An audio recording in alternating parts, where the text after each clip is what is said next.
खुलुमबाय आं सिबिरानि ब्रह्म आंनि sbbodonews चेनेलाव नोंथांमोनखौ गासैखौबो बरायनाय थाबाय।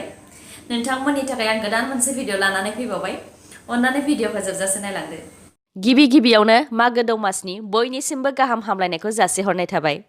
BTCनि चिफ रमद बर'ब बिथाङा गावनि आंगो गामि सौरागुरियाव बिथांनि नखरनि आरो रायजो राजाफोरजों जयैनो मागो दमासिखौ फालिदों। सौरागुरिनि रायजो राजाफोरा बानायनाय बेलागुराव प्रमद बर'ब बिथाङा गिबि अर लागायग्रोजेननानै असमिया हारिमुनि आइथिनाम आरो हरिनाम देंखोनि तालजों ताल मिलायफानानै रंजा बाजायै मागो दमासिखौ मैया फालिदोंमोन। बेलागुर सावखांनायनि उनाव प्रमद बर'ब बिथाङा खौरांगिरिफोरनि सिगाङाव बुंथिदों दि मैयानि बे बेलागुरनि अरजों सुबुं समाजाव थानाय गाज्रि गोहोआ जोबस्रांगोन, लोगोसे BTR हालामाव गोजोननि बार बारगोन। 20 दाननि धनिष्ठा मुंनि सासे गथ'साया थैनायनि उनाव 5 सुबुंनो गोदान जिउ होदों। थांनाय 8 जानुवारियाव धनिष्ठाया गेलेबाय थानाय समावनो 1 थाला बिल्डिंनिफ्राय गोग्लैदोंमोन। लोगो बिथांखौ फाहामथायनि थाखाय फाहामसालिसिम लांदोंमोन, नाथाय दुखुनांथाव बिथां धनिष्ठानि जिउखौ रैखा खालामनो हानाय जायाखैमोन आरो बिथाङा 11 जानुवारि खालि ब्रेइन डेड होननानै फोसावजादोंमोन। धनिष्ठाया जिउ गोमाखांनायनि उनाव बिथांनि बिमा आरो बिफाया हस्पिटाल सामलायगिरिफोरजों सावरायलायनानै गावसोरनि फिसाजोनि अर्गान एबा अंगखौ दान होनो थाखाय राजि जादोंमोन।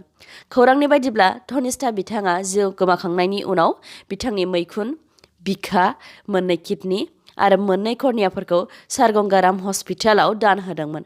बेनि उनाव 5 गुबुन बेरामिफोरनो बे खुदियानि अंगफोरखौ होनाय जादोंमोन। हाथिगाव पुलिसा 8 दाखाथिखौ हमनो हादों। थांनाय 27 दिसेम्बराव गुवाहाटी हाथिगावनि बिष्णुज्योति पार्कआव दाखाथि जादोंमोन।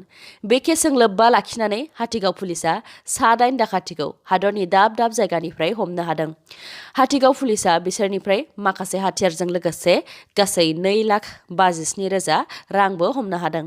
हमजानाय दाखाथिफोरनि मुङा फारियै आदित्य तिवारी, बिक्रम सरकार, सुरेन बसुमतारी, सन्दीप सिंह, दीपाली दास, बिजु बसुमतारी, रामचन्द्र नाथ आरो रक्सन चौधरी। जम्मु एन्ड काश्मीरनि पुलिसनि मोनसे रिपर्टनि बायदिब्ला जम्मु एन्ड काश्मीराव दा 270 एक्टिभ उदखारिफोर दङ, जाय सिगांनि बोसोरनिफ्राय खमसिन। जम्मु एन्ड काश्मीराव 2019 मायथाइयाव 421 एक्टिभ उदखारिफोर दंमोन आरो 2020 मायथाइयाव 300 एक्टिभ उदखारिफोर दंमोन। रिपर्टनि बायदिब्ला 2020 मायथाइयाव जम्मु एन्ड काश्मीराव गासै 225 उदखारिफोरखौ बुथारनो हादों। 2019 मायथाइयाव 160 आरो 2018 मायथाइयाव 257 उदखारिफोरखौ बुथारनो हादों। मागो सोलिफुबाय थानाय समावनो माखासे सुबुंफोरा काजिरङा नेशनेल पार्क ओनसोलनि सिङाव थानाय बिश्वनाथनि हाग्रा बिफाननि अफिस आरो अफिसनि गारिखौ अर सावनानै होदों। बे जाथाया बे ओनसोलनि सासे सुबुंखौ हाग्रानि मैसोआ बुथारखांनायनि उनावनो जादों। काजिरङा नेशनेल पार्कनि सासे मावथिया बुंथिनाय बायदिब्ला मासे हाग्रानि मैसोआ दै बारनानै बिश्वनाथ घाटसिम थांनानै ओनसोलनि मानसिफोरनि सायाव गाग्लोबदोंमोन।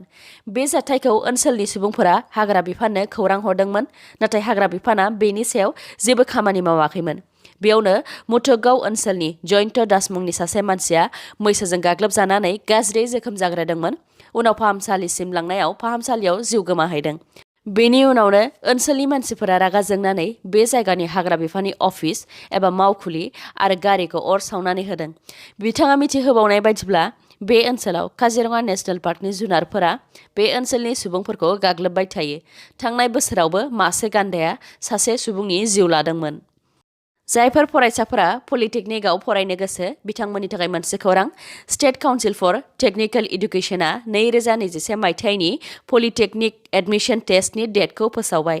2021 मायथाइनि पलिटेकनिक एडमिशन टेस्टआ 2 खोलोबाव जागोन। गिबि खोलोबा 18 जुलाइ 2021 मायथाइयाव आरो नैथि खोलोबा 25 जुलाइ 2021 मायथाइयाव जागोन। बे आनजादनि थाखाय अनलाइन रेजिस्ट्रेशनखौ 2021 मायथाइनि 20 मेनिफ्राय 30 जुननि गेजेराव खालामनो हागोन। बेनि डिटेल्सखौ नायनोब्ला डाइरेक्टरेट अफ टेक्निकेल इडुकेसननि अफिसियेल वेबसाइटआव थांनानै नायहैनो हागोन। अफिसियेल वेबसाइटनि लिंकखौ आं डिस्क्रिप्शनाव होनानै दोनखाबाय। साइबार फ्रड आरो अनलाइन हेकिंनि गेजेरजों मानसिफोरनिफ्राय रां खावनाया बांसिननिफ्राय बांसिन जाबोनो हमदों। जम्मु एन्ड काश्मीर पुलिसा साइबार फ्रड आरो अनलाइन हेकिंनि केसआव गासै 23 सिखावफोरखौ हमदों। श्रीनगरनि काश्मीर जननि साइबार पुलिस थानायाव साइबार फ्रडनि सायाव एफआइआर होखांनायनि उनाव पुलिसा श्रीनगराव थानाय गोबां कल सेन्टारफोराव रेड खालामदोंमोन आरो बे रेड खालामनायावनो गासै 23 सिखावफोर जाय अनलाइननि गेजेरजों रां खावो बिसोरखौ हमनो हादों।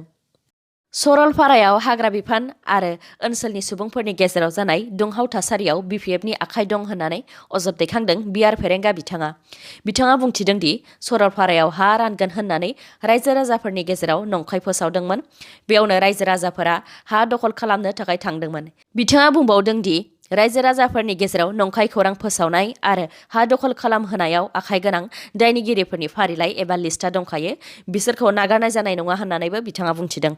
मख'नो गोनांदि थांनाय साननैसो सिगां सरलपारायाव हाग्रा बिफाना हरखाब अपारेशन खालामनो थांनायाव आयेन बेरेखा हाग्रा एवस्रांग्रा 16खौ हमदोंमोन। बेनि उनावनो ओनसोलनि 400निफ्राय 500सो सुबुंफोर आरो रैखाथि बिफाननि गेजेराव दुंहाव थासारि सोमजिदोंमोन। हमजानाय 16नि सायाव दुखु मोननाय फोरमायदों बिआर फेरेंगा बिथाङा आरो आयेन बायदियै साजा मोनगोन आरो आयेन बायदियैनो रैखाथि मोनगोन होननानैबो खौरांगिरिफोरनि सिगाङाव बुंथिदों बिथाङा। दिनैनि भिडिअ'आ एसेनोसै। गाबोन आरो गोदान भिडिअ'जों लोगो मोनफिनबावगोन। नोंथाङा दासिमबो आंनि चेनेलखौ साबस्क्राइब खालामाखैबा अन्नानै साबस्क्राइब खालामदो। लोगोसे लाइक, कमेन्ट आरो शेयार खालामनो दाबाव। गोजोन्थों।